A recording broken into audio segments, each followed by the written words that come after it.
Practical number 1 आपका है 8.2, जिसमें आपने करना है microscopic examination of transfer section of small intestine to show villi. Transfer करना क्या है स्मॉल इंटेस्टाइन का, आपको स्लाइड प्रिपेयर करके दी होगी, ये आइडेंटिफिकेशन के लिए आएगी।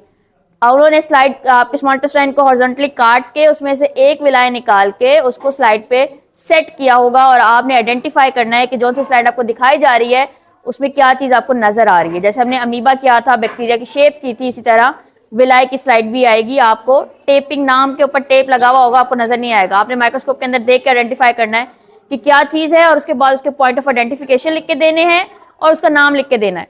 ठीक है, पॉइंट ऑफ आइडेंटिफिकेशन वो चीजें जो आपको ये बताएंगी कि जो चीज आपने आइडेंटिफाई की है ये इस वजह से आप कह रहे हैं कि ये विलाय हो सकता है। अब आपको पता है कि आपके डाइजेस्टिव सिस्टम में पहले वो माउथ आता है, माउथ के बाद एसोफेगस आता है, एसोफेगस के बाद फौरन स्टमक आता है, स्टमक के बाद स्मॉल इंटेस्टाइन, फिर लार्ज इंटेस्टाइन और लार्ज इंटेस्टाइन के बाद एनस। और इस तरह खाना पूरी डाइजेस्टिव सिस्टम से पार होता हुआ आपके डिफरेंट चीजें हो रही थी, डाइजेशन भी हो रही होती है, अब्जॉर्प्शन भी हो रही होती है। स्मॉल इंटेस्टाइन में आपके पास तीन पार्ट्स होते हैं उसके।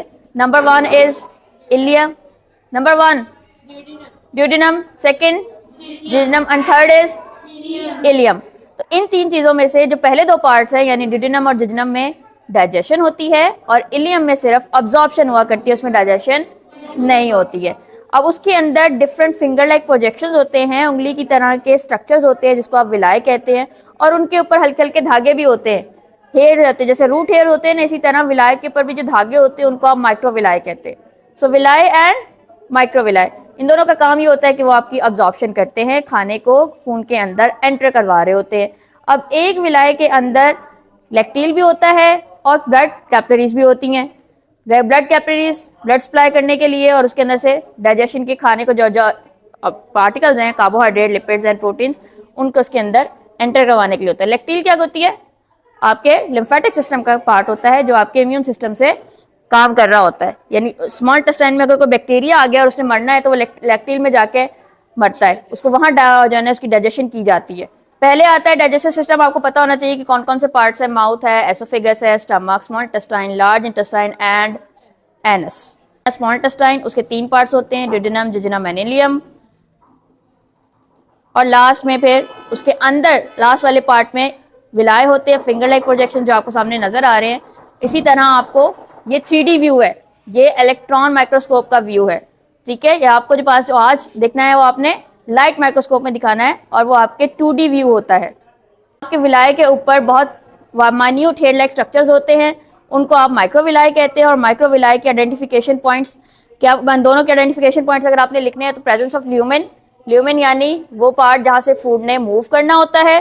Then presence of finger like projections, villi की प्रोजेक्ट क्या होगी कि उसकी शक्ल कैसी होती है, फिंगर लाइक होती है।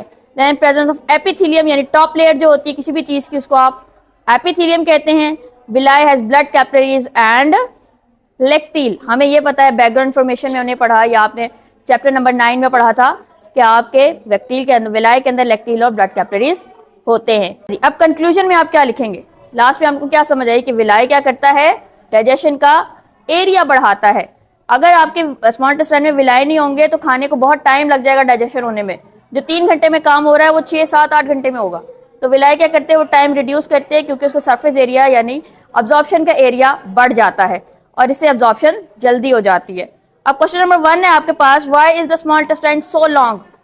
आपके स्मॉल और लार्ज इंटेस्टाइन को कंपेयर किया जाए तो स्मॉल इंटेस्टाइन कब्रे बड़ी होती है, लंबी होती है। और ऐसा क्यों होता है, क्योंकि उसके अंदर विलाय होते हैं जिससे सरफेस एरिया उसका बढ़ जाता है। तो आंसर लिखें, because ileum has villi to increase the surface area. How does digested food move from small intestine to blood. अब खून ने ट्रैवल, खून जब उसके अंदर मैंने आपको बताया उसके पास ब्लड कैपिलरीज होती है, आर्टरीज एंड वेन्स दोनों होती हैं। उसके अंदर कार्बोहाइड्रेट, प्रोटीन और लिपिड्स मूव कैसे करेगा कि उसमें स्मॉल इंटेस्टाइन में क्या होगी, डिफ्यूजन होती है। डिफ्यूजन की मदद से कार्बोहाइड्रेट, लिपिड्स एंड प्रोटीन जो होते हैं वो खून के अंदर एंटर हो रहे होते हैं।